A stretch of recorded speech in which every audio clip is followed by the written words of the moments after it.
All right, so good evening to our lovely viewers. For those of you listening to us live on Brunch FM online radio, this is the Pastor's Journey. And for those of you watching us live on Facebook and on YouTube, do kindly comment, do share for us to know that you are watching us live. This evening, we are so excited and we are so privileged to have in the studio with us a very great man of God.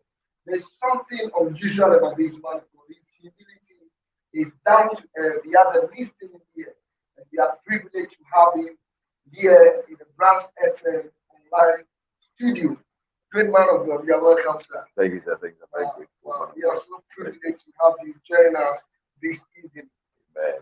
We consider this as a great honor, not only as an honor, but a great privilege to have you leave everything you were doing just to come be with us and to share your ministry experiences with us. For us here, we see that as a learning experience because when somebody sees you from far, they may not know that you have been in this system for a very long time. One will be wondering, who is Rev Nicholas Yeboah? Please, I'm Nicholas Yeboah, pastor of Christ Jubilee Center, located at Lashibi Klagon, and with some few branches by the grace of God. And we also have a Christ Jubilee Mission School, which I'm also in charge. And we are also into apartments, projects and all that. I mean, fixing apartments and rent and all that. So we are into some of these things. As you can hear yourself, this is not just a man who has the time, but he was able to create time for us. We really appreciate your time being with us this week. You know, I've watched you from afar. You know, I've been in Klagon for the past 12 years, and I've really watched you from afar. I've observed you. And the things that you are doing in the ministry, it can only be the hand of God. But one will ask, how were you able to do all these things before we look at your journey becoming a pastor? Number one, I think I would say it's all about God. Yeah, it's all about God. Jesus said that unless it is given to you from above, you cannot be able to do anything. So basically, I would say that it is just by God who increases you to do whatever you are able to do. It's just the grace of God that enables you to do whatever He has ordained for you to do. So basically, it's just purely God. Because we started a church in 2003 from somebody's garage. Yeah. Then along the way, I mean, our first offering was 90%.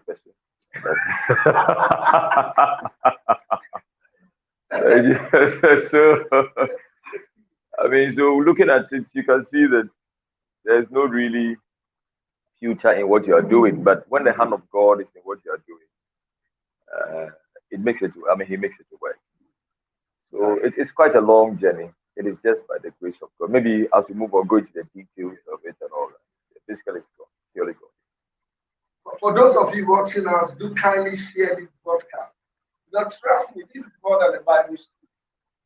They will tell this story to you. It takes the grace of God even to have them share this story with us. Because some of the stories are not something they would love to even share. Because it sounds humiliating, but they are coming down to our level. So we can also follow after their footsteps. So do kindly share this broadcast. I can see Pastor Prince Jason. I can see Ernest Ajano. Do kindly share this broadcast. Great man of God. Quickly, at what point in time did you give your life to Christ Jesus? Okay, I think I was very young at the age of 17 years. My goodness. Yeah, the age of 17. Yes, I mean, all the way in Kumasi. So I gave my life to Christ. And,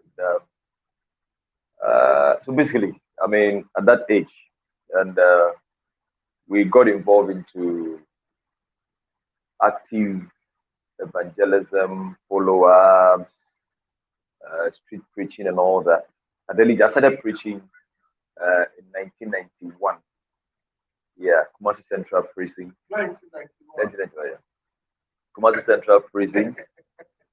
I mean, we have our records there. When you go to Kumasi Central Prison, we started there. Kompanoti Teaching Hospital, Doom Tutulai, the prostitutes lay, KJTia, Bantima Market, and especially John Broadcast. So we've started with some of these since 1991 thereabouts. This is how far the Lord has brought. How was the experience like? Looking at your time and our generation, because I know you have a lot of pastors under you. When you look at your experience at that time, because some of us got born again somewhere 10 years ago. I don't think those experiences were familiar, or do you think that our generation we are able to do that which you were doing then? Not really. The challenge is that first, what I see is that you see the passion is different now. We used to have a strong passion for God and for God's work. It's all about working for God. I remember in those days I said I would not even go to school. My passion was all about preaching, winning souls, getting people to know them. That was a passion. It is what I remember in those days. I used to go and preach at central preachers. After preaching, the inmates will give you their prescription. I mean, those who are not well give you their prescriptions. And even me coming from my house to the place, I walk on foot to the place to preach. I don't have anything. So I'll take the prescription, go to one pharmacy, another, asking them, especially Kama pharmacy or something like that. I forgot about the June. And I'll go there, plead with them. Oh, please, I'm a pastor. I went to preach at prisons. I give their prescription. When they have, they'll give you. They say go and come and all that. God gave us one particular man, Mr. Kuban, who also helping us. So, but in the day, you realize that the passion we had for the work, I mean, you don't see these days, and we're not money. It's not about money. Money for what? No. Your passion is to do the work. I mean, you work and work. You don't. No. Money doesn't even occur to you at all. So these are some of the things that now you see a day down, especially our young people are not really passionate about the work, passionate about schools, but it's all about mostly it's about, who want to become, we want to wear this, drive this, and all that. So these are some of the differences I personally see. I may be wrong, but that's what I see. These are our days. These days, yeah. But the passion is really different. Do you think title was something that in your generation you were craving after? Because I know our generation now, somebody got born again, within 6 months is a bishop, is an apostle. What was it like? It's, you see, your passion is all about winning people for the Lord. Tell him about. It's not about money. It's not about titles. It's not about what you can get. No. My first time I preached at the market, and they gave me tomatoes. I was. And they will gather tomatoes, garden eggs. They'll give me. I was so. I said, why? I was so shocked. I didn't come here to pray for tomatoes. I said, also people take tomatoes. Wow. They couldn't give me money. Tomatoes, garden eggs, and they gave it to me. And I went to prepare something, and I ate. This Kumasi, Bank market. Wow. Yeah, exactly. So not about no. And how long did you preach in Kumasi? I started in 1991 with my spiritual father and some pastors as well. Then I left Kumasi to Accra in 2000. Yes, I think 2000. When you came to Accra, you came to Klago, where precisely? I used to live at. That's where I live now. From 20 Tema. Exactly. Yeah. So that's where I lived, and from there, so that was in 2000. I joined the Baptist Church in 2001. Yeah, the same one I came 2001. Yes, and by the grace of God, we started something on our own in 2003 in Klago. Now, at this point, You are just going to talk. The journey. How was the journey like starting Christ Jubilee? Okay.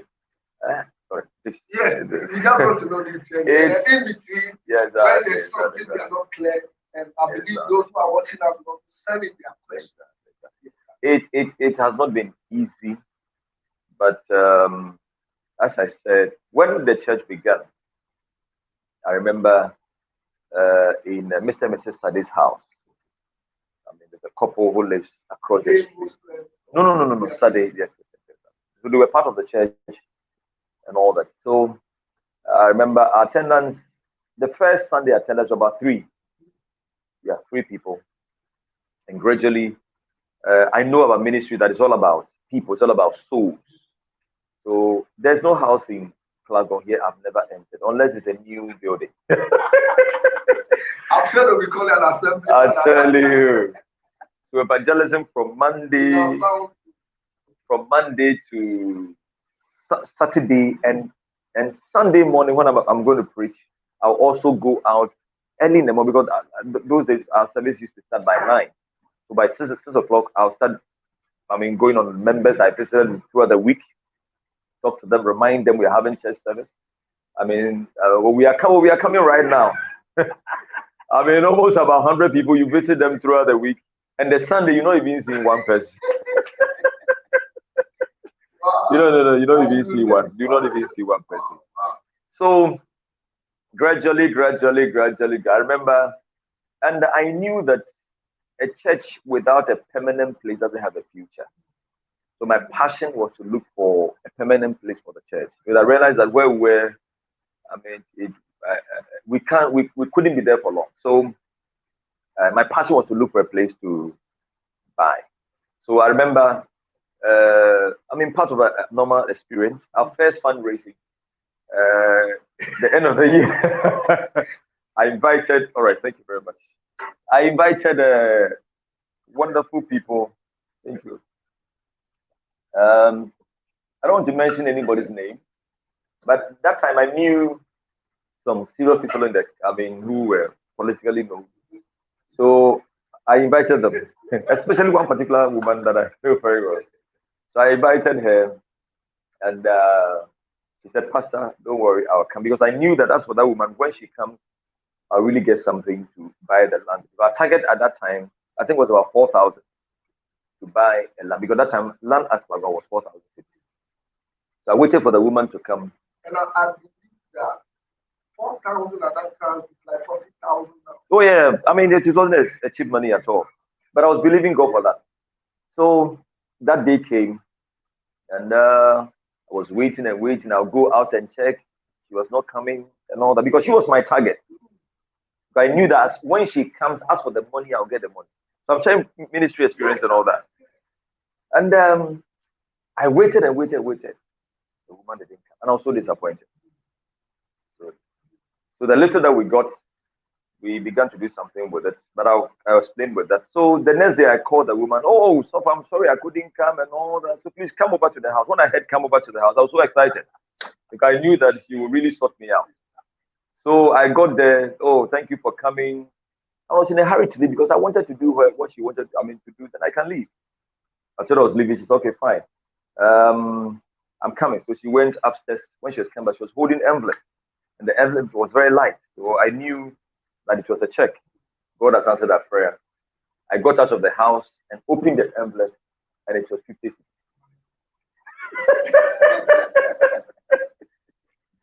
I nearly collapsed. It was that day I realized that I will never put my eyes on any human being when it comes to ministry. And the Lord used her to teach me a great lesson at that time. Bible said, they looked unto him and they were not ashamed. And I learned that lesson, that my focus has never been any, and I think in ministry, that's one of the things that we all need to learn. Never make the people your focus. You'll be disappointed. No matter how close, how committed, how people are very supportive, never ever make them your focus, your foundation. Let God touches them. You'll be surprised. In ministry, some of us, we all know that in ministry, you can't really depend on people. You see, ministry is about people, but it's not on people. You build ministry not on exactly. It's about people, but you don't build ministry on them. Otherwise, you'll be disappointed. No matter who that person is, how supportive, no matter who that person. So I believe that. So along the way, that's one of the things that I learned. Can I continue? Yes, All right. it's a conversation because we don't want to interact. All right. All right. Okay. So secondly, also, so the little money that we got at the time, I decided to move from the garage because it was somebody's garage, just a small space, about 10 feet by 10, a small space to rent. So we came to rent a beer bar around our area across the street called White House. It was a beer bar, and that beer bar, when you want to enter, you have to. You have to read. I don't know. The devil is wicked, eh? I mean, so people bend and enter before they go and drink. I mean, how can people go to this such a place? It's a hiding place. So when we rented the place, we had to renovate the place, broke the place, fix doors, window. There was no wind, nothing. So we moved the church to that place gradually, and all that. Then I realized that because when you are beginning the ministry, there's always some of the things I'll share. Is that you must always learn to appreciate humble beginnings. And one thing I realized was that if I want to depend on the ministry, it will be a challenge for me because I have a wife, I have children, and all that. So what I did was I began driving taxi.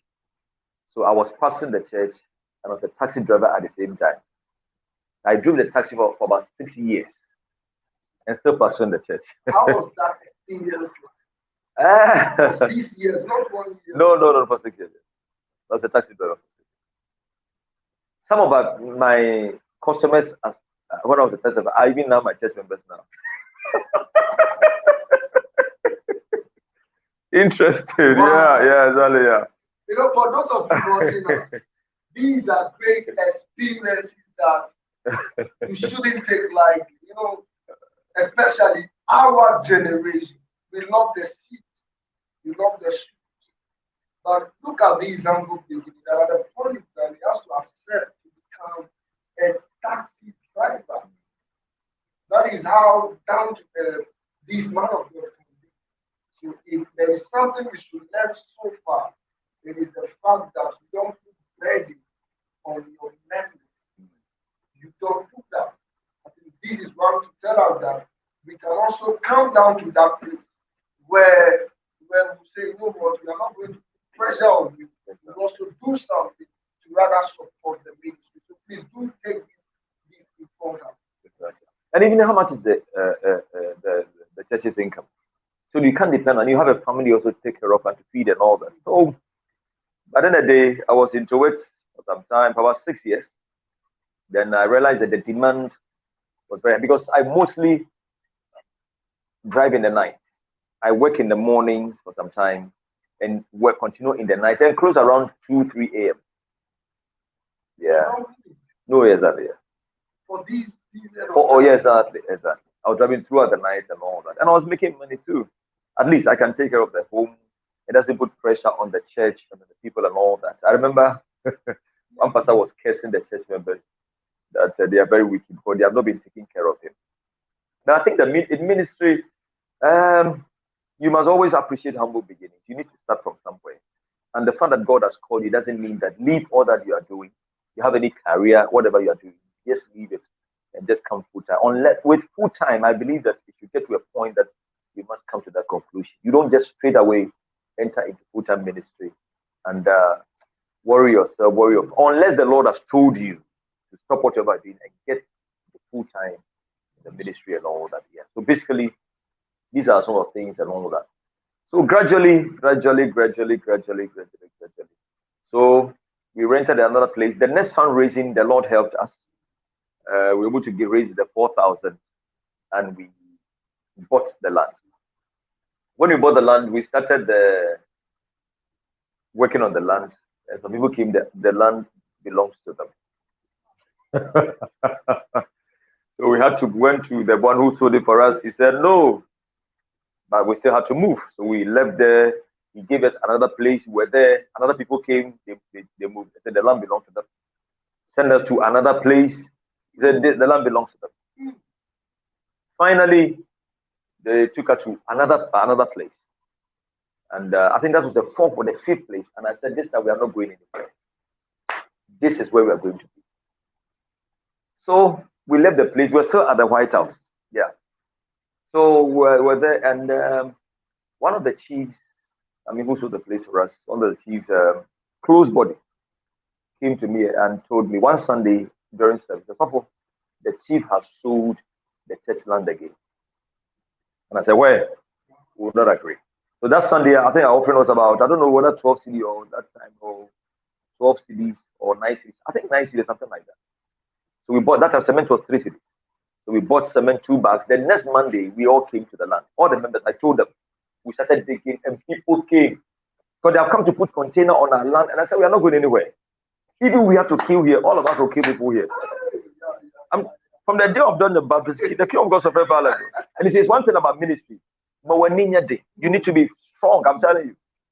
If you are weak, you can't do ministry. People will just ride on you. I'm telling you. You need to be strong. You need to be be strong in ministry. Not violent, but be strong. People should not take it for granted. Take whatever bit. No. You need to be strong. Love. So finally, became a struggle, fight, and all that. So we had to move the church from the beer bar, the White House, and come and be on the land just to make sure we secure the place and all that. So gradually, so the Lord helped us. We were able to maintain the place. Then after some time, when we started building, the place belonged to Smith. It was a Smith land. The current place now belongs to Smith. And a lot of gunshots on that, because the Smith also brought a military here that we are encroaching on their land. Exactly, brother. So when you are working, they will come with guns. One day I was there and in the house, and I was also killing people here. Gunshots on our land.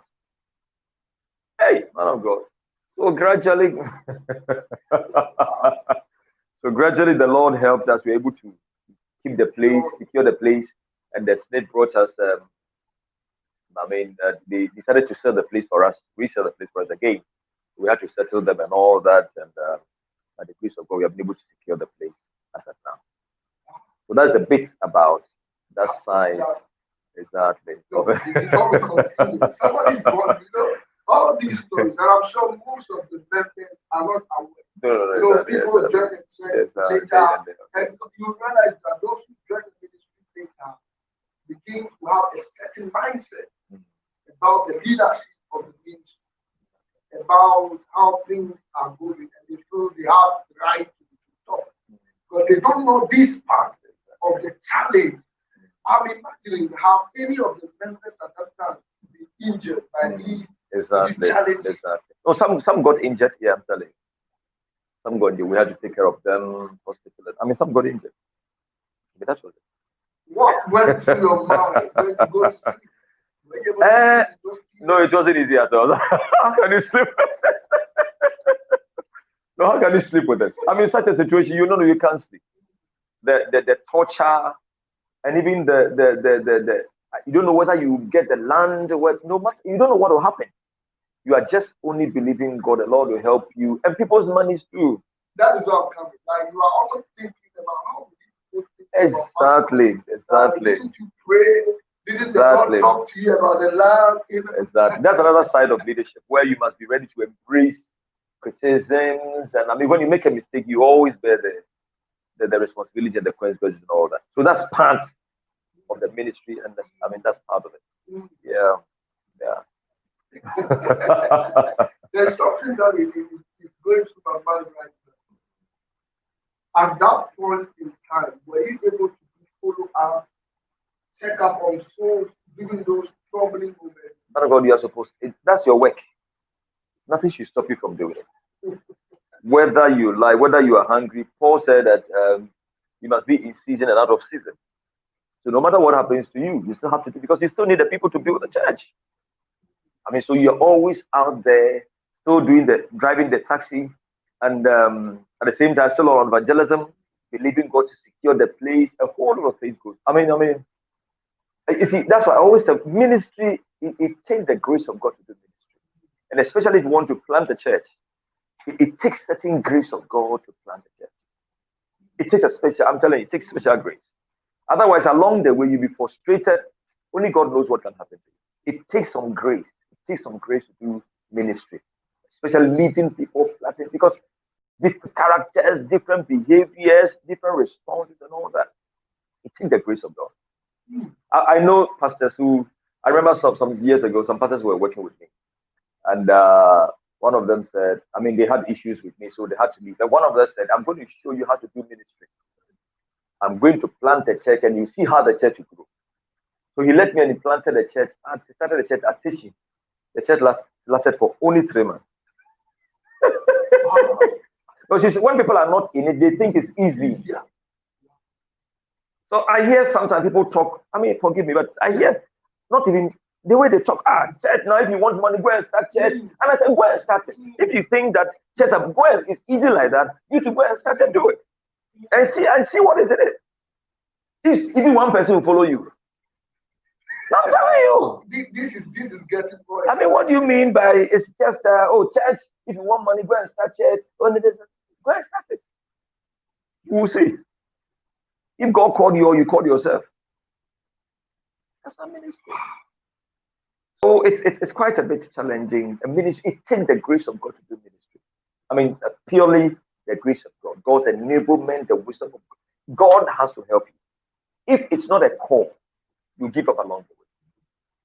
I'm telling you, no matter how long you give up. But when God has called you into it, and the hand of God, because not all of us are called to establish churches. All of us are aware of that. But if you look at the competition around, you look at those around, and you want to be like this, you want to be like that, and you are forced to start it. It's challenging. There are a lot of challenges. So during those beginning periods, have you encountered situations when people left the ministry that you felt hurt? Oh, so many times. These are people you invested in. Exactly. You don't expect them. Yeah. Now, in this living, it's not as if they inform you. They just exactly. stop. How was it like? One thing I always used to comfort myself is that even Jesus, people left him. And within the ministry, Jesus had 12 disciples. Among them, there was one who was Judas. So even if you have church members of 12 people, you must understand that at least one Judas will be here. And look at our members, we have over 300 members and all that. So calculate. And Judases will never, by the end they will never stay with you. Exactly. So I experienced it from the beginning of the ministry, and it's part of ministry. You see, that's what I'm saying. Ministry. You see, God has to strengthen you. Because you get broken heart, you get disappointed. People you have trained, people you have invested in, and I don't know about for now, but the grace I've become used to it. But initially, I remember there's one particular incident that really broke my heart. When we come to church, all the pastors sit in front. It got to a time all the pastors rebel against me. I remember they called for a meeting. Before that, they called for a meeting, and they asked about how much the offering was every Sunday. So I asked them, we should ask that those in charge, because I don't handle money and all that, even from the early stages. So they said 90 cities at that time. And they said, okay, you are the senior pastor. So when the offering is 90, let's share. You take this percentage, this pastor will take one, this other pastor will take some. I said, if we had been sharing the money, we would have come to meet and land here. Because the same money we are using to look at the ministry. Wow. No, I'm telling you. So along the way, they stood up against me and all that. And all the pastors left. And the first Sunday I went to church. So in the front lane, I was the only person sitting on that chair. All of them didn't come to church. So broke. No, they left me. I was so broken. I felt so empty. Woo! And unfortunately, what the other part of it is that they begin to destroy you. You mobilize the method. Say things and this and oh. But I think that no matter who you are, people will still leave. And no matter how well you have been into the ministry, people will still leave. No matter how well grown the church is.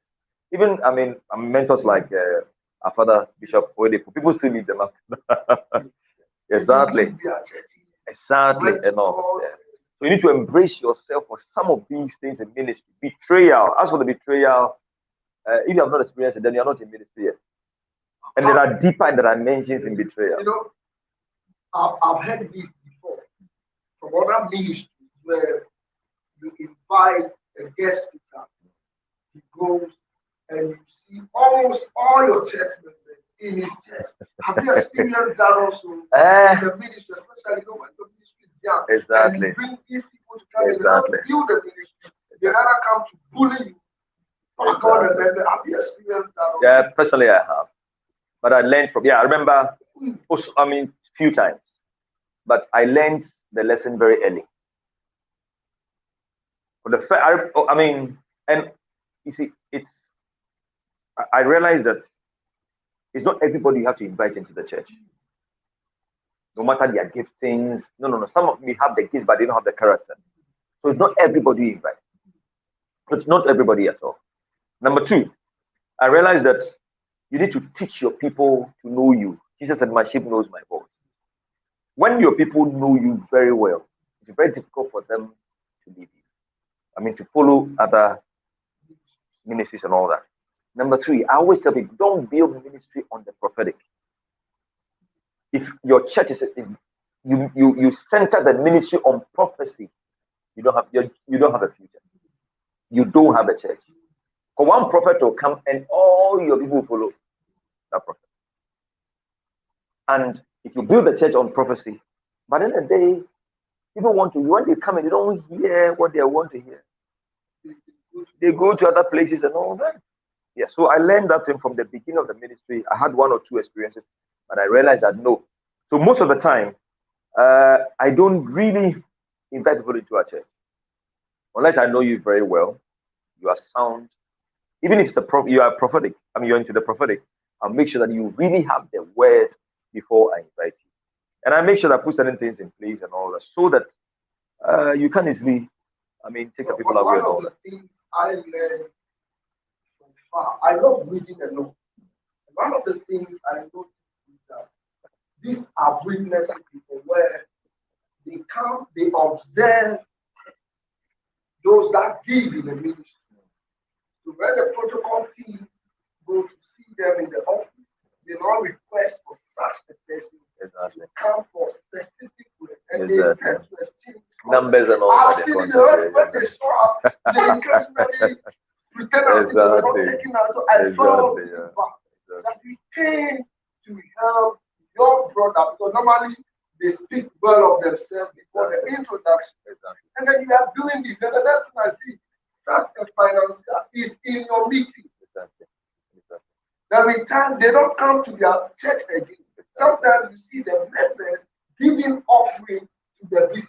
And even you, the pastor, they don't even give you offering. Which is supposed to be too. And then whether you give it to him or not, that is not, and it's so heartbreaking. Yeah.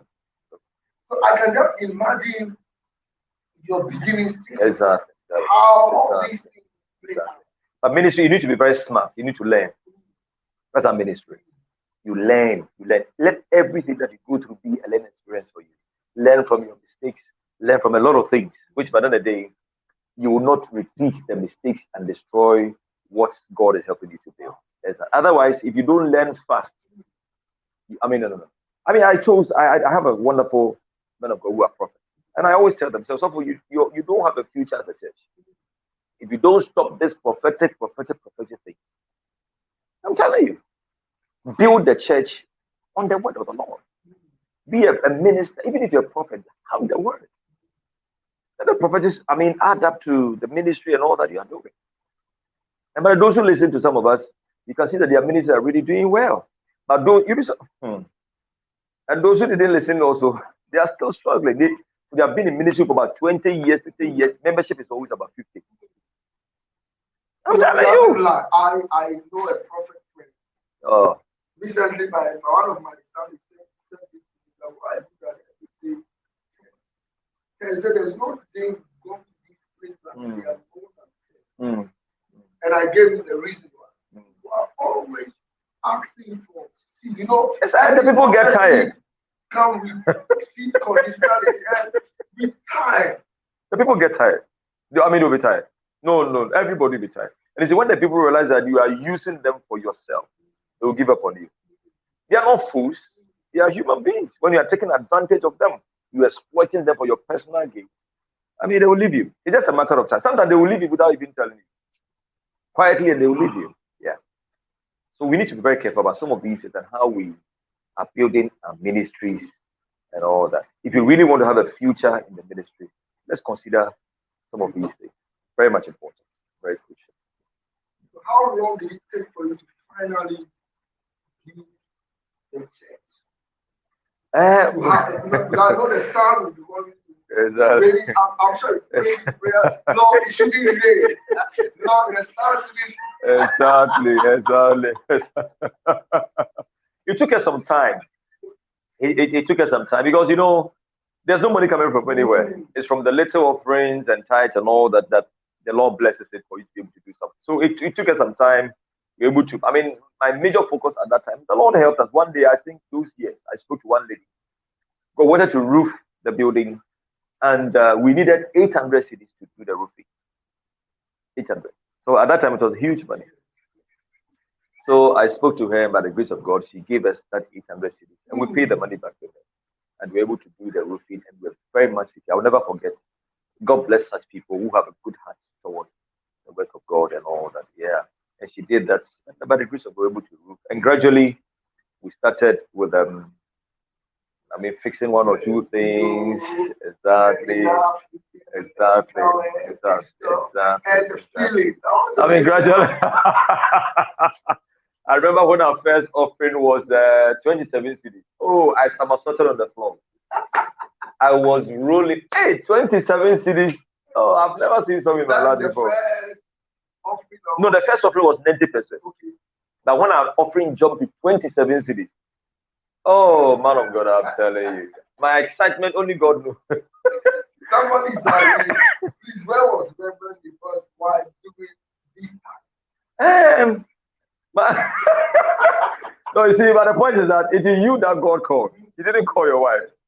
So all the bedding and everything lies with you. All right. So you don't really, and you see, I really didn't get my wife involved in this. No. God didn't call my wife. He called me. And I don't want to burden somebody's daughter.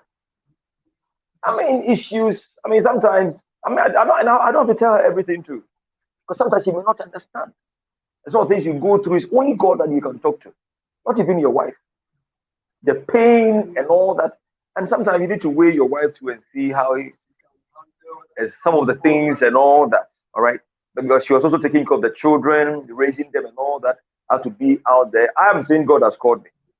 He wasn't there. And she's going along with me and all that.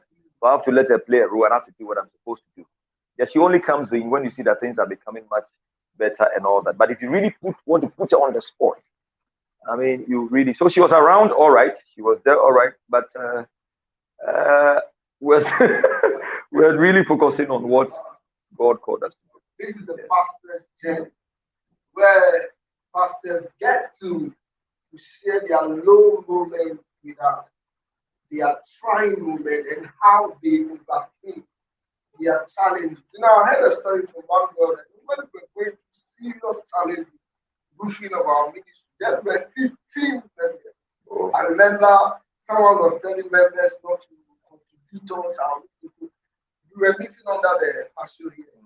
This was our start. We were many. But when we wanted to do this, the number just ready. I remember when we were doing the metal trust, there was particular brother, Nelson, at back. It's as if he's a historian, and you know the history of every pastor in this town. So he was now sharing a story of youth Pastor, you are doing what the those days. I know it will be ready. You use your Bible. Yeah, I think I know exactly. I know They said him. you come to the shop, Exactly. How is Exactly. experience like those days? I mean, it's the same. I mean, sometimes unfortunately you can't remember every little bit of it, but ultimately you realize that it wasn't easy at all. I mean, that's why I mean, you need to be strong especially as a leader. You need to be so that you can move the people along with you. You need to be strong as a pastor. I mean, for example, when we started the project, when you come and see me, I'll be carrying concrete on my head. No, I'm telling you, we are all doing it. I remember one day somebody came and were asking, please, I'm looking for the pastor. And they showed him, I'm the one there. And he said, no. I said, I'm looking for the pastor. Because the person couldn't imagine I'll be carrying concrete on my. No. I want you to come, we all eat together in a pan. I mean, we do all things together. And I was pushing it and push because if you don't push it, that makes you a leader. You lead for others to follow. So you are leading and others are also following. If you sit down, everybody will sit down. If you take the step, they also take the step. We are going this direction. Everybody goes with you. Exactly. So that's how I believe it works. I mean, it wasn't easy at all. That in every stage of your ministry, one thing that must be common is the place of humility. But it takes a leader that really understands the people to do what you did. And I'm not surprised to see you. You know, there was a time, the first time I met you, you didn't look like a pastor, you looked like a foreman. You were supervising a project. And when you don't do that, exactly. you still not building, but you'll be buying some and still not rich. Exactly. So at what point in time did your school also? You know, when the Lord called me, the mandate He gave me, you see, in ministry, maybe I have to share some of these things, but you need to be sure of your calling. Yeah.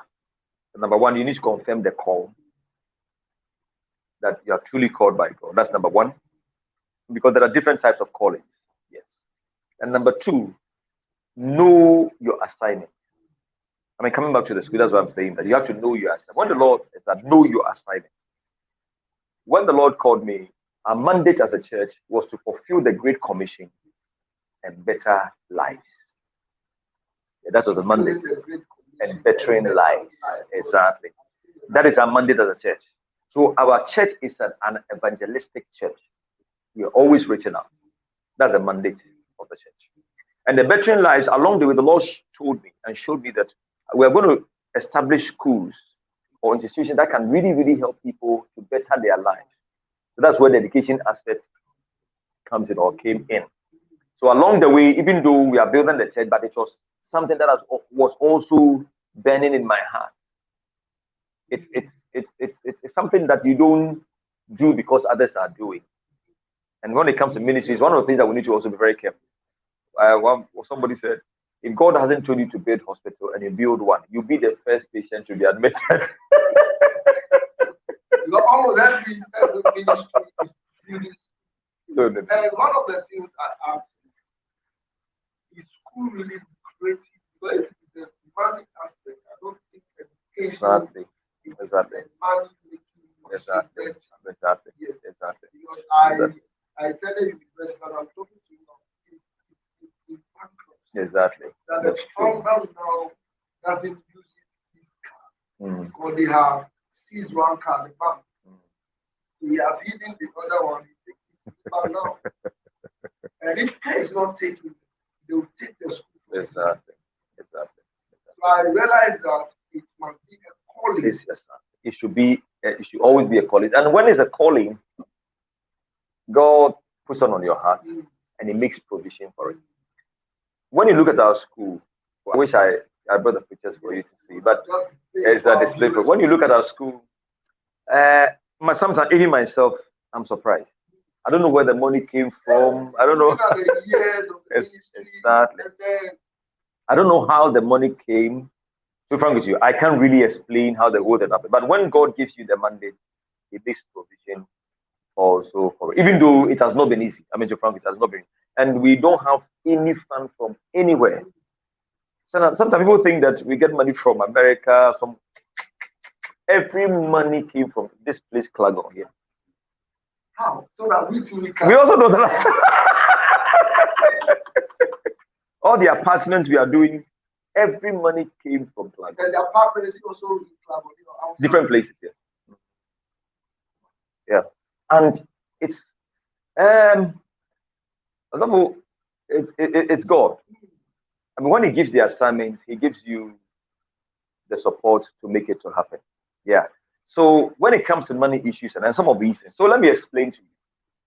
One of the things about leadership is that you don't have to be self-centered. A leader should not eat in the morning. Blessed are you when your king is not a child.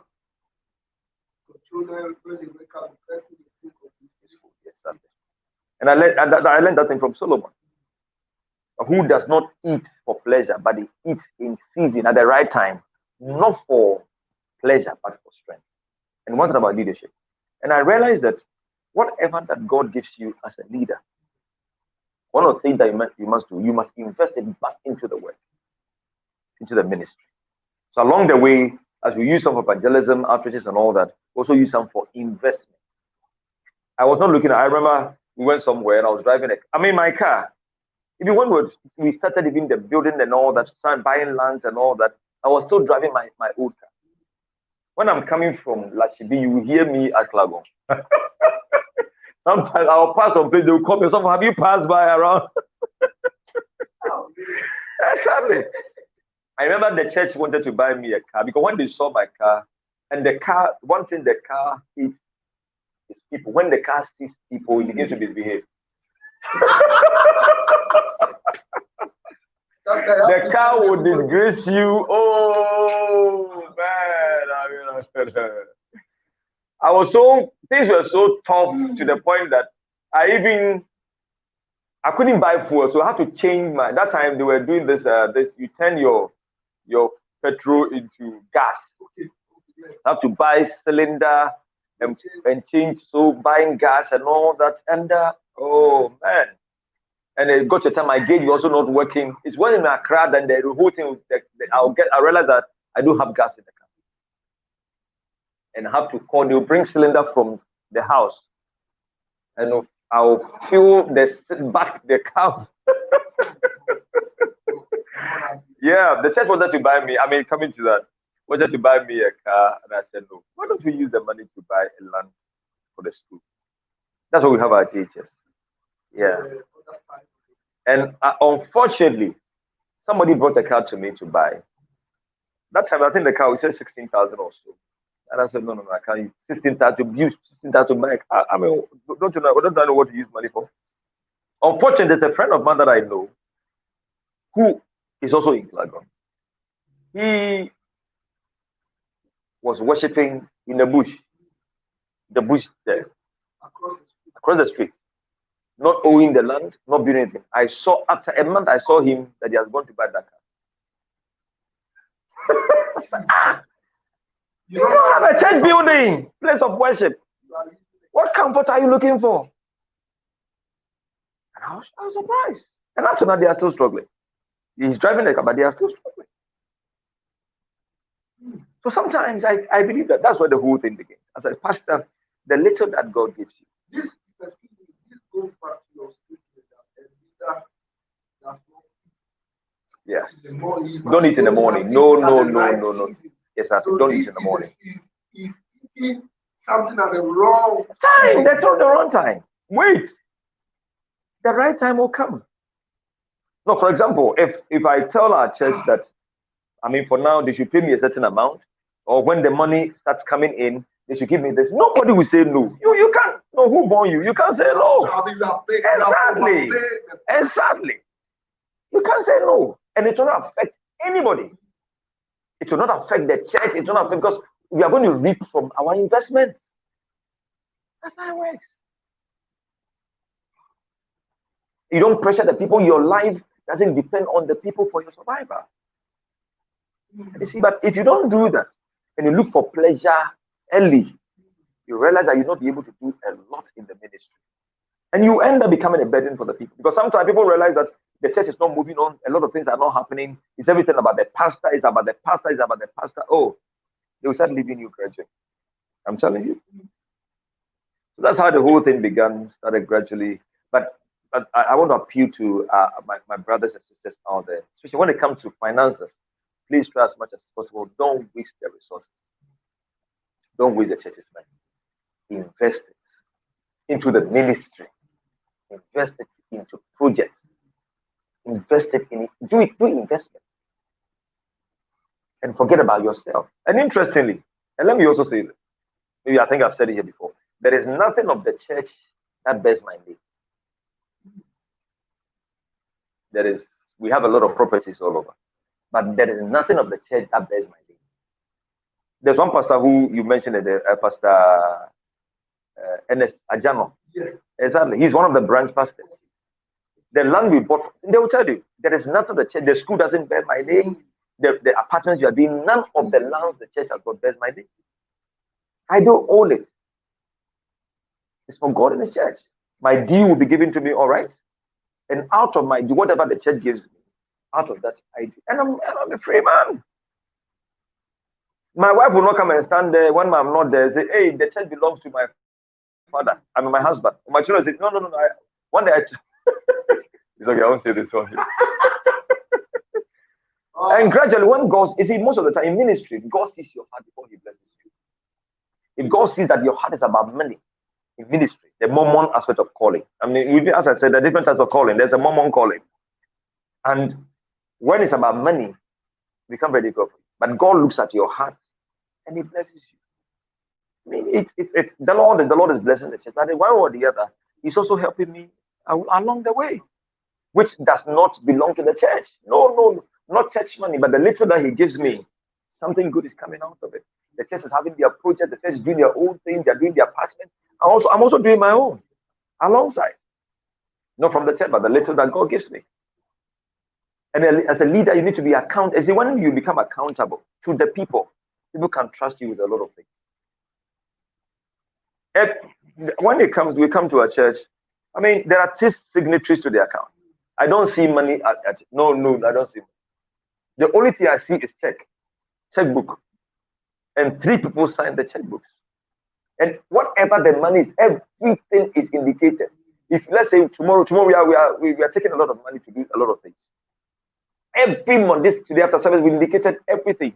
We are going to pay this. We have to pay this one. We have to pay. Everything is indicated in it. And when they come to do auditing, they check and make sure with receipts and all that. And the people see that accountability. You are very open. They don't have any problem investing their money or giving to the church, giving to God. But when it's not too open, secrecy, I mean, we're not seeing what really the church is doing and all that. I remember when we began the church, we used to announce our offerings and tithes. We used to do that. But it got to a point I realized that we couldn't do that anymore. Because apart from even that, I remember those times when you are now, today our offering was 15 things. By the time we close from church, people will line up. And you can't give free story again. I mean, by yourself. 15 things, everybody's going to take it. Then people come with their problems and all that. So the church will not be able to do anything. But we do that every year. Every year, I mean, the first quarter of the year, we explain to them this is how much the Lord gave us throughout the whole year. It's how much we spend. We spend this on projects, this on salaries, this on this and that. And we just move on like that by the grace of God. And the Lord is gradually, and you see, you need wisdom in the little that God gives you. Because there's one thing, that's what I'm saying, that sometimes myself, I don't understand. Because our offerings are not much. But when you look at what is able to do, and as a leader, you must get involved in whatever you're doing. No, as you rightly said, if it's cement we are buying, I'm part of it. We are missing concrete, I'm part. We are laying blocks, I'm part. You will see me, I'm telling you. You will see me there. And whereas the Lord is blessing the little you have, and is able to do more. Well, this is the first question. I can see Linda Yeboah. God bless you for connecting Yavisa Daniel Alexander watching us from the US. We'll be having an awesome time this coming Saturday. I hope you are ready for us. Hey, Linda Yeboah is my wife. Okay. My wife is listening. Okay, Yeboah. Exactly, God bless you, family, for connecting with us. We celebrate you here, right? Amen. And whatever you are, God bless you so much, God, all these years. Trust me, it's changing life in this community and beyond. Because every morning I see people go to school in that uniform. Exactly. Brown, Exactly. reddish uniform. Exactly. And it's a sign that have you not fought the good fight of securing a land here? Exactly. Perhaps the ministry that will relocate them from this town to another town and the school somewhere else. And there's a taxi driver you should know in this town. Each time I take him, he says, I always direct people to Christ with me. And the reason why I do that is because he has built a school for the community. And he's of the view that should every church build a school in this town, I should just imagine the number of people whose lives will be better. So God bless you for responding to that call. I mean, one will ask, how do you respond to the call of God? But this is a major challenge in many of our generations. And they are not able to differentiate this. So you see confusion between them and their pastor. You don't know how to explain the call. There's so much. Sometimes they end up leaving, taking the members away. How were you able to handle this? Responding to the call of God, you must know how God speaks to you. That's number one. And as I said, you need to be sure that God is calling you into the ministry and is calling you to get involved in the work. That's number one. Number two, when He calls you, you must also know your assignment, what God wants you to do. Your assignment. There's a difference between the calling and the difference between your assignment. I mean, you told Isaiah, he said, cry. Now, the prophet Isaiah said, what shall I cry? Lord, I mean, you are called me. What should I do? Every calling must be defined. God calls you. What should you do? What myself? I'm not a pastor. I'm an evangelist. That's my call, and my purpose is to reach out. That's my call. That's all that I'm supposed to do. And even along the way, as you move on in ministry, you must always know exactly what He wants you to do at each time or each stage of your life. Because it keeps changing. Sometimes He may want you to take a new step, a new direction, do this or do that. So you must always keep in touch with the source of your call. That's very much important. Very, very much important. So let's say if you're in a ministry and you want to take a step, you want to do something else, you must be sure and be very clear that what you are hearing, not by pressure, not by competition, not by people around you and all that, but you must be very sure of the step that you have really heard from God and it's the Lord. I remember some years ago, some pastors came that they wanted to work with me. One particular pastor of them, he said the Lord spoke to him that himself and his wife should come and work with me. And I said, I've not heard from God. But you go and pray about it and be sure that you are convinced. I give about 2 or 3 weeks or so, a month or so, think about it with the wife and everything. He went after that time. He came back. He said, the Lord has still confirmed it that he should come and serve me and work with me. I said, okay, fine. So we took him and I gave him a branch to pastor. Then the ministry was going on for some time and all that. After some time, I realized that he was not coming to church. I was told he stopped evening services. It was only Sundays because he was using the evening services to do his ministry somewhere. So it got to a time that even Sundays he was not even coming to church. It was when I got the information. And I said, but you said the Lord told you. Sometimes some of the pastors also, they just want a stepping stone, something to stand on for, because they are in tough, difficult times and all that. They just want something to stand on before, when things are settled with them, they see their way clear, then they can But that wouldn't help. It's not the best thing in ministry. You must know exactly what God is calling you to do, the step to take each time. Because you see, if you can do that, you can save yourself from a lot of stress. Ministry is a long journey. It is till you die. It's a long journey. So if you don't get the thing, even if you take you 1 year to hear from God, and the way is the best thing to waste your life for years and come back to the same place. And the ministry, if you take the wrong path, you go and come back. But you realize that you have wasted your life. And I'm personally, let me be frank with all of my brothers and sisters who are hearing me. I've seen frustrated pastors. I've seen frustrated men of God. I was sharing it at church today. I know pastors, senior men of God, some over 70 years, they don't even have single room to stay. They are still rented at this time. 70 years. I'm telling you. 70 years. Old age, 70 years old. And they have done ministry. Oh, 50 years of their life. Yes, and they are still renting. They don't have a plot to their name. Ministry is some way. It's some if you don't approach it the right way. Body, soul, and spirit. Maybe they were focusing on. No, you see, not necessarily. Not necessarily. I remember there's even one of them. I mean, that's fine. That's okay.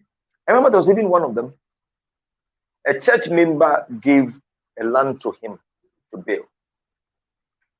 No, I think somebody who was very close to him, and the person was coming to church, gave a land for him to build. He'll do the documents for him and all that. This man of God, the church helped him build it. I think apartments on it, and was living on the land. It was later that this person came and said, no, please, I didn't give you the land. I just wanted to give you some part of it. He took the land from the man of God in the house. Plus the building, I'm telling you. Took it from him. Exactly. So in ministry, what people are saying they want to do. That's something that's striking. That pastors are making money. So why don't they also go and do church? Look at some of the. Oh yeah, exactly.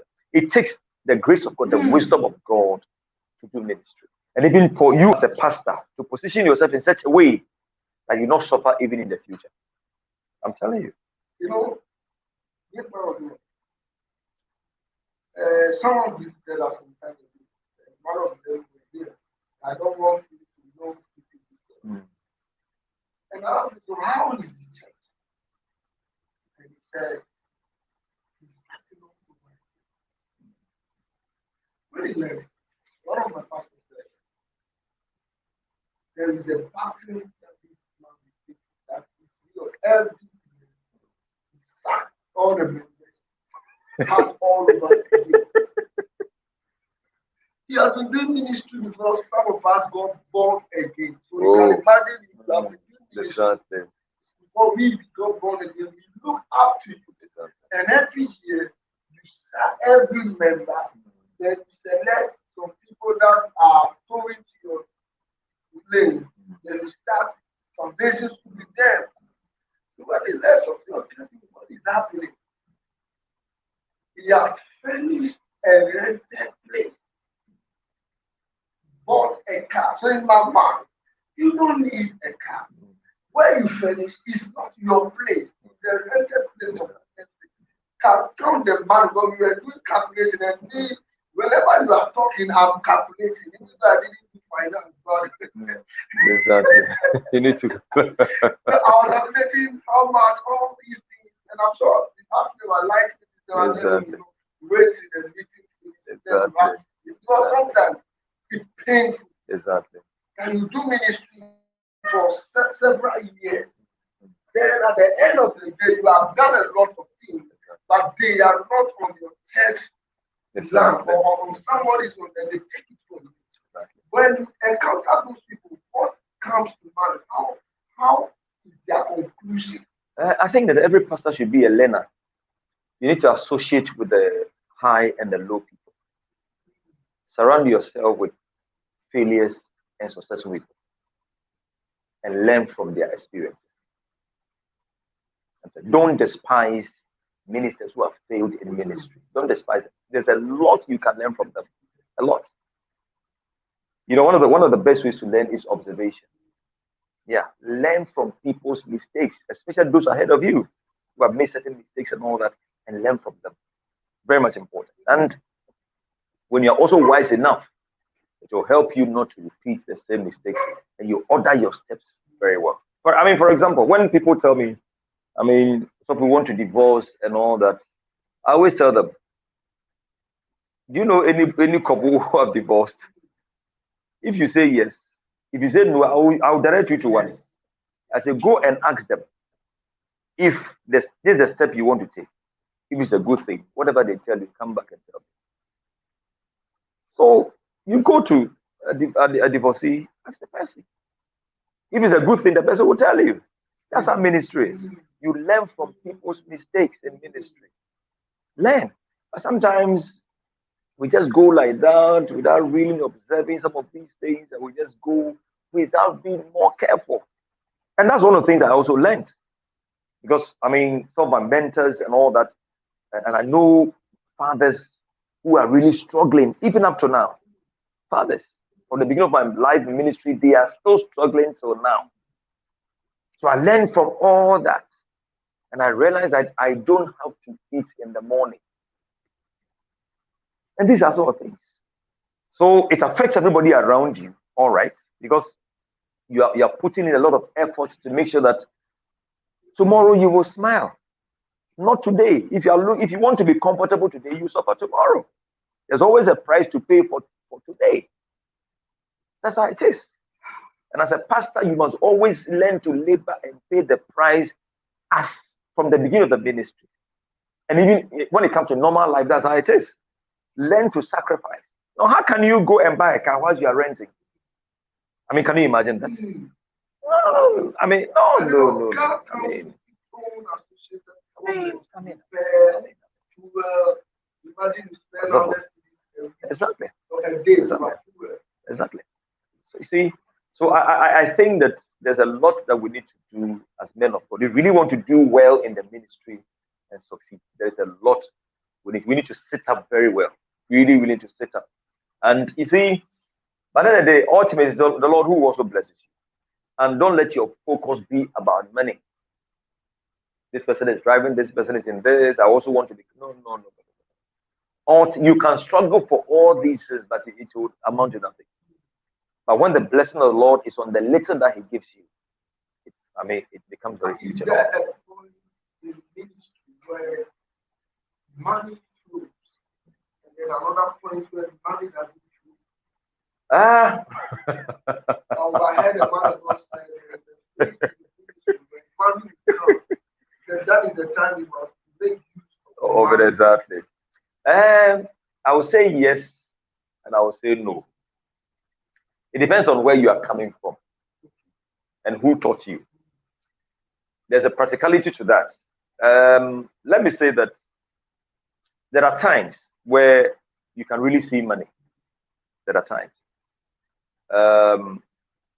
And sometimes God does that for a special purpose. Sometimes God can bring certain people into the ministry for certain assignments for a particular period. When the assignment is done, they leave the church. So they can be part of the church. They can be given huge money. Don't forget, it may not continue forever like that. That's another phase of it. But I've also encountered men of God, fathers, who always tells us that they have never known a better yesterday. That today it is not too good. But they graduate from one level to the other, from one glory to the other. Let me give you a church, for example. By the grace of God, when you look at how the Lord began with us, we are gradually moving. Even though we are not coming down, but steadily you are a steady flow. God is helping you gradually. But sometimes it can get to a point that something will just come in, boom. I hope you understand what I'm saying. Yeah, something will just come in, boom. But because you have a lot to do and all that, you try to. I don't know. I hope you understand what I'm saying. Exactly. This is a pastor's journey. We are excited to have the senior pastor of Christ Jubilee Church.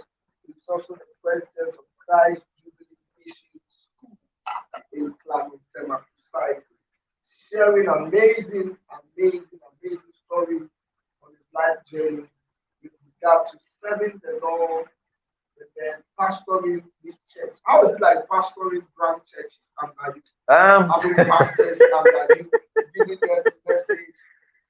It's Okay, there's somebody watching us. Good evening to everyone here watching the show live from where Tetima. wow. Watch it, watch it, Who is that? his name is Watch it. Okay. God bless you, Watch it, for watching us from Tetima. Great. All right. Coming back to the man of God, your question. Pastoring branches is not an easy thing. It takes the grace of God. When branches take the grace of God.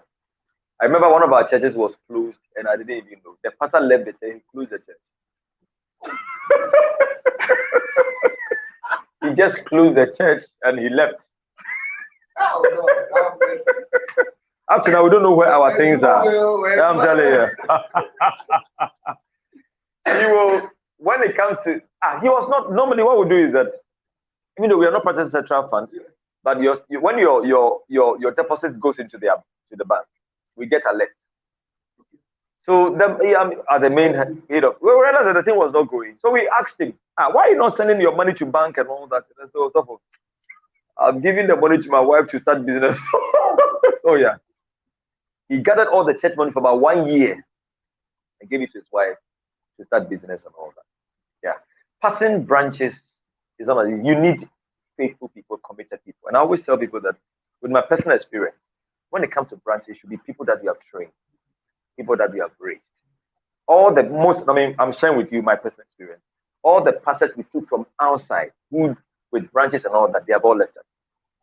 Because sometimes they just want something to stand, a stepping stone to move on. When they see that it's okay with them, then they leave you and all that. So the best thing to do is it shouldn't be in a rush. When it comes to branches, don't rush. You are not competition with anybody. Take your time and make sure that you are taking the right step and get the right people. Because it's not easy to open a branch. It's not easy at all. The Lord needs to grace you and help you. And especially also, the church must also have a permanent place. Exactly. Or else if the people themselves go and buy places, the possibility of them one day changing the name in their life is only I have exactly. Exactly. One of the things I'm very young, but I'm having for you to talk to people that don't employ pastors. Because most of the time, these employees are not baptized into the vision and the spirit of the church. They tend to contradict with a lot of things. So at the end of the day, they rather ready. So we should rather try to have confidence in the one who can really speak English. I've seen people employed and they cost more harm. Exactly. And that's really true. That's really, and I believe that when it comes to branches, by the grace of God, as the Lord helps you, putting the administrative structures in place. For example, our own, I prepare the sermon every Sunday for all the branches. So what I preach, what you preach. Don't preach anything.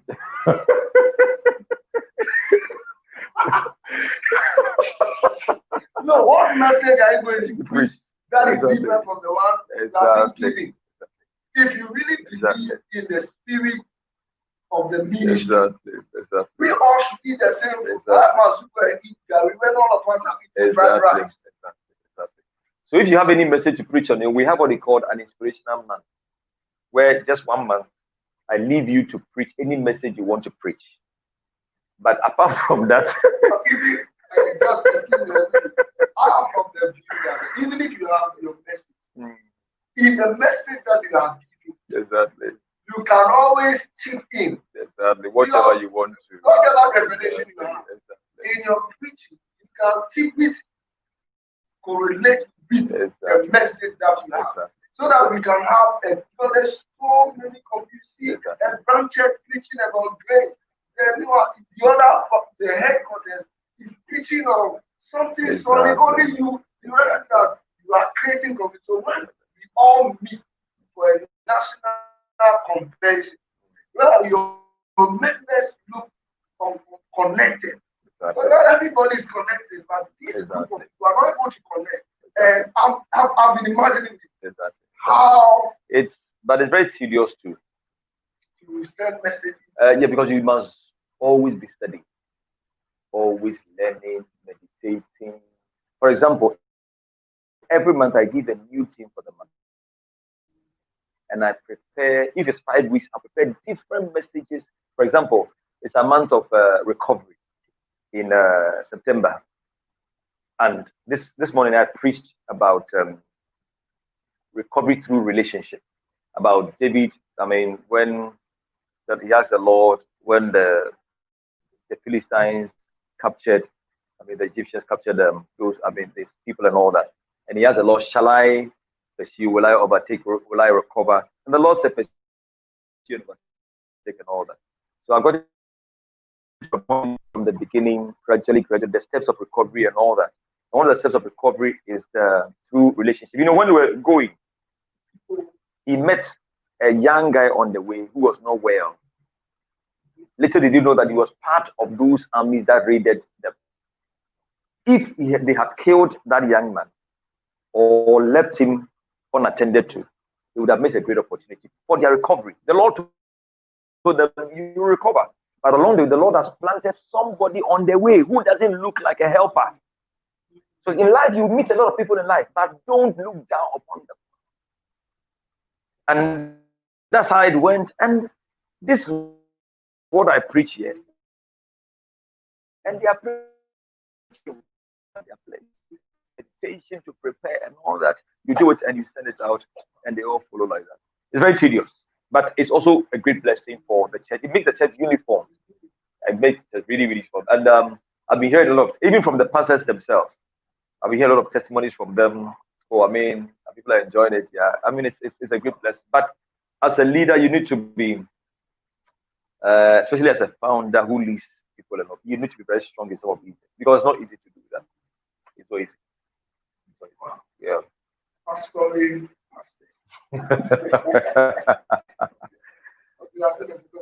there are some questions that came from Brunch area which we didn't have.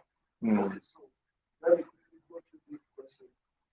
Is how do you deal with the temptation of finance, ladies, and pleasures of the world? Okay.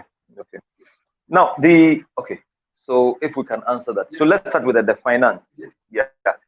The temptation of finance that you must define the administrative structure knows how much I receive every month. And the church knows that. So, and where I sign to take my salary is the same thing that the others also sign to take the salary. So there's nothing hidden. So you must be very open. When it comes to finance, you must be very hidden. I mean, you must be very open. Don't hide anything. That's number one. And number two, but in the day, I think that money from church cannot really sort you out as a pastor. The little you, no. It can't take you anywhere. That's one thing that I've observed. Number two, you need to be faithful with the money that, because there are a lot of money. You know, sometimes people will come to me and even bring their tithe to me directly. And I have to, on Sunday, I have to send the money to church. I mean, that's how it works. Some people can bring me huge monies. So please, I brought my tithe and all that. Personal, I'm talking about cash, not check. And to me, nobody sees me. I can choose to keep the money and nobody will say anything. And I'm talking about big monies. But the Sunday or the next day, I have to give the money out to the accounts people for them to deposit and all that. Transparency and very open. And God sees your heart. And sometimes it can be very tough. But I believe that even if you want to take any money from the church, let it be very open. And lay structures in place. That if it's 10 cedis you are taking every week, 20 cedis you are taking every month, whatever it is, let it be very open and be accountable. Don't take money from the church that people don't even know. That's number one. Number two, the next one is what? Ladies. I think he mentioned three things. The finance. All right. So ladies, let me come also with the ladies. The ladies are very good. They can help you in the ministry, and at the same time, if you are not careful, they may have also, a difficult challenge with them, especially if you're a male pastor, you are a male leader. You need to be very vigilant. Just create boundaries. There should be limits to certain things. If you don't create boundaries, by the end of the day, you realize that you are doing what you are not supposed to do. So learn to create boundaries, especially when it comes to the ladies and all that. And if you don't create the boundaries, wow, that will be a challenge for you. Especially if you have a weakness with women, you are going to have a challenge with that. And then he said, the pleasures of the world. The pleasures of the world, I believe that as a pastor, that's what I'm saying. What is your focus in ministry? If it's about wealth, it's about pleasure, then you'll be easily attracted to it. But at the same time, you must also stand on your ground and defend and focus on what God has called you to do. And know that there is always timing in ministry.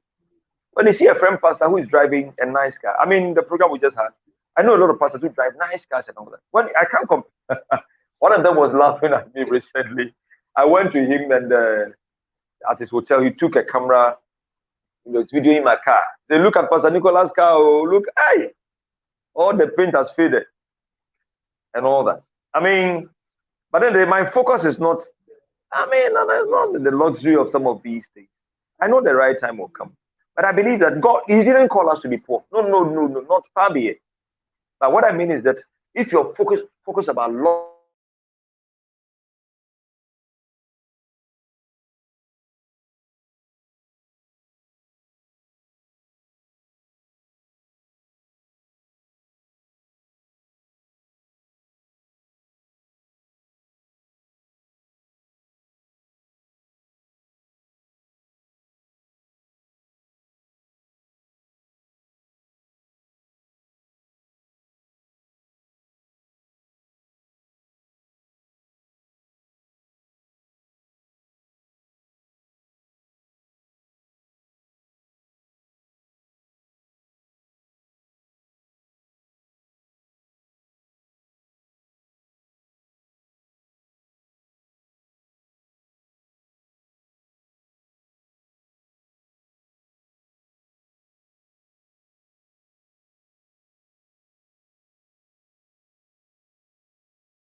Watch it 2 cities.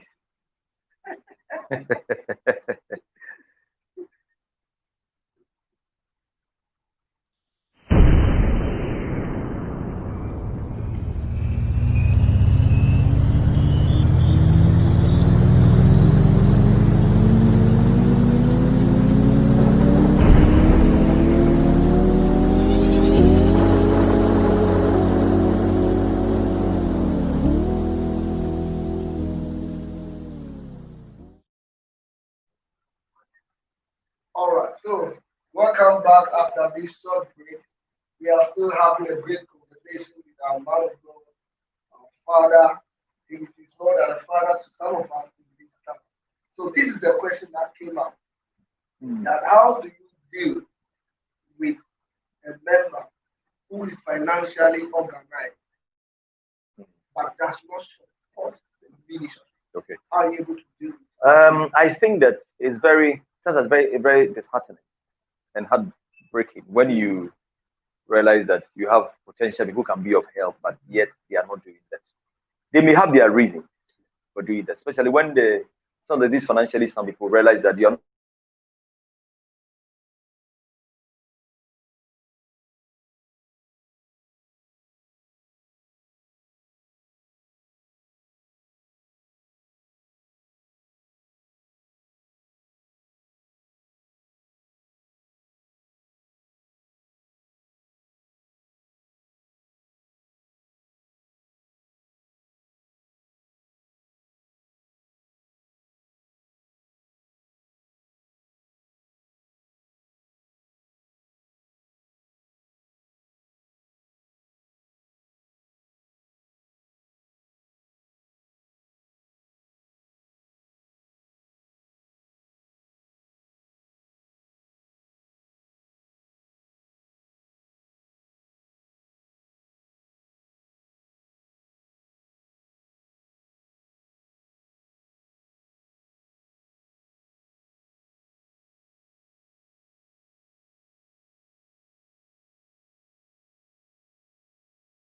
that as a pastor, I think one of your major works is to, I think someone who said that, may God forbid that I don't pray for you.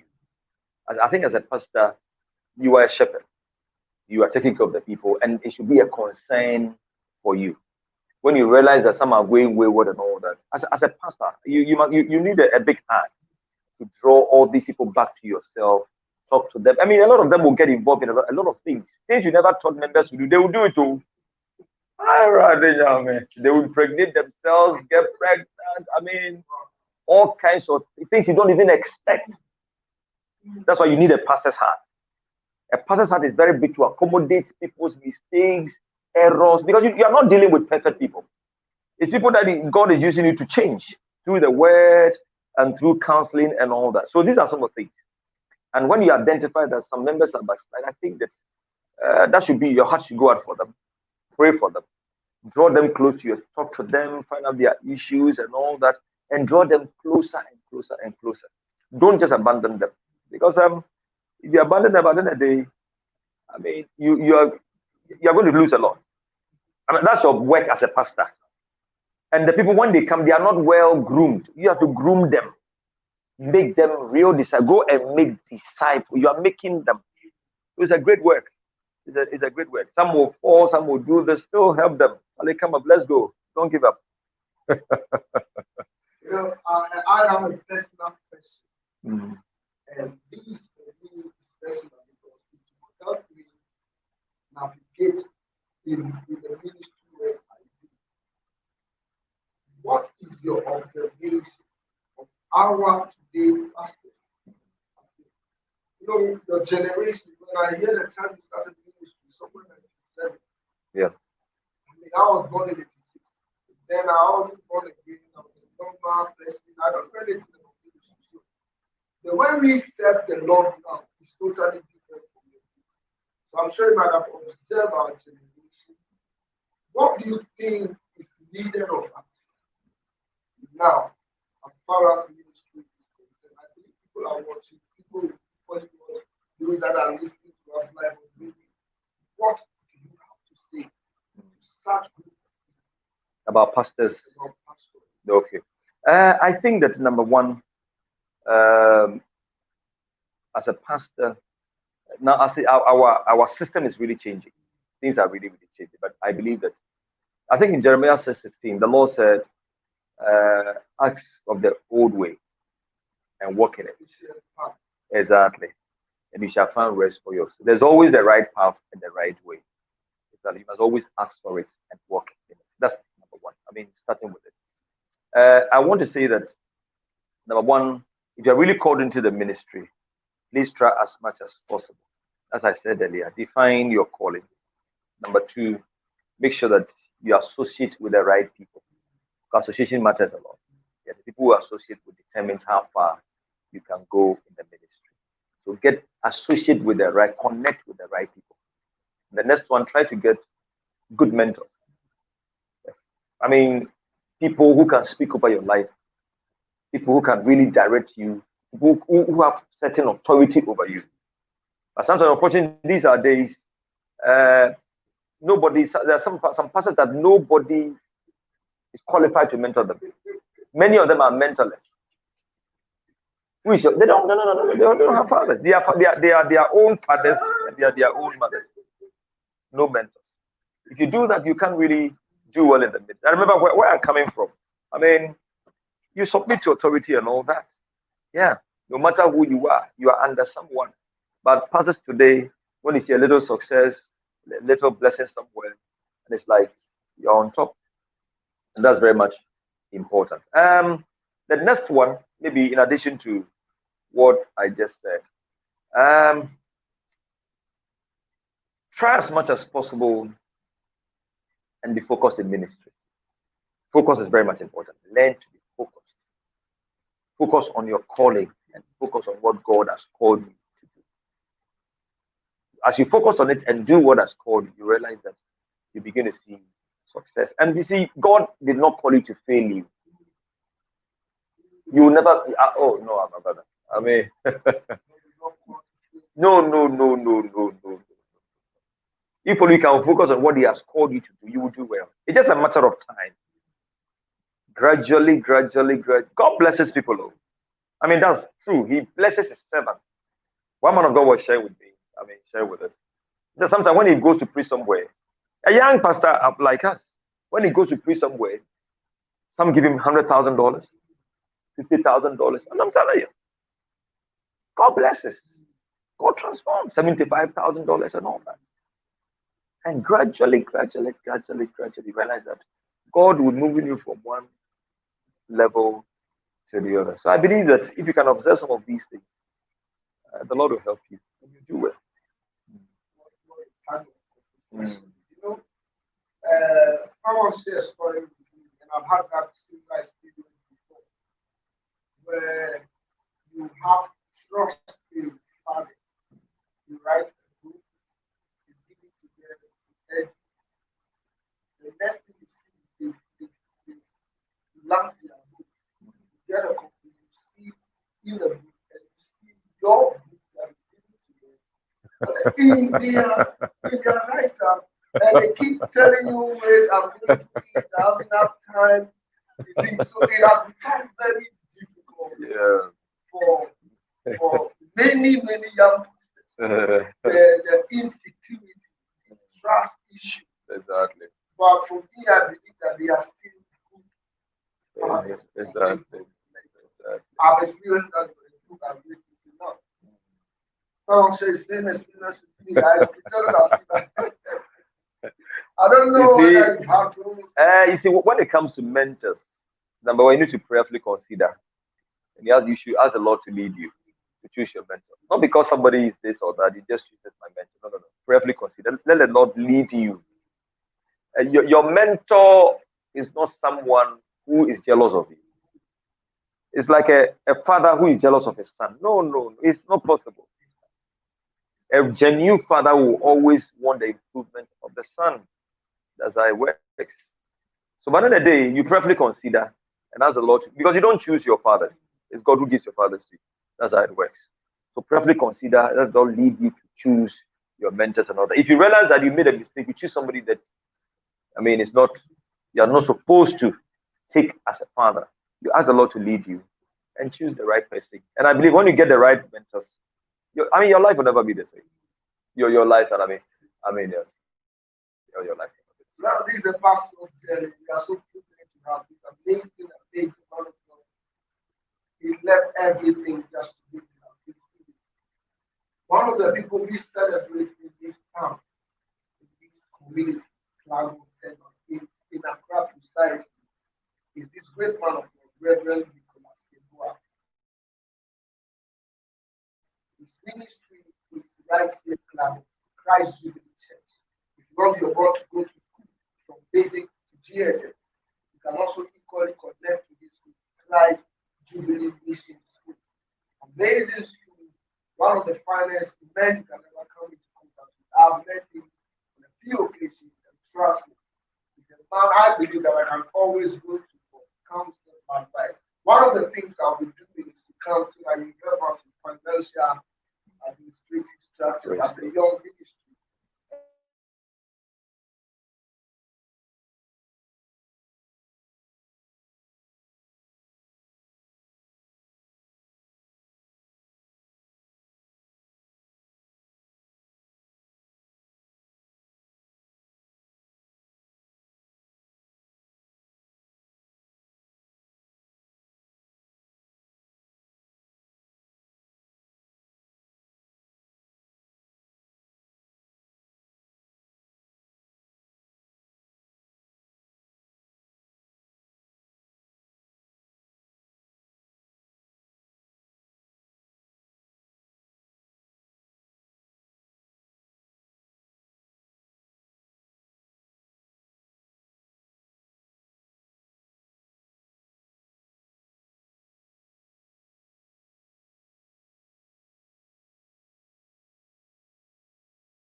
connecting. Until then, we are mixing again. Bye bye.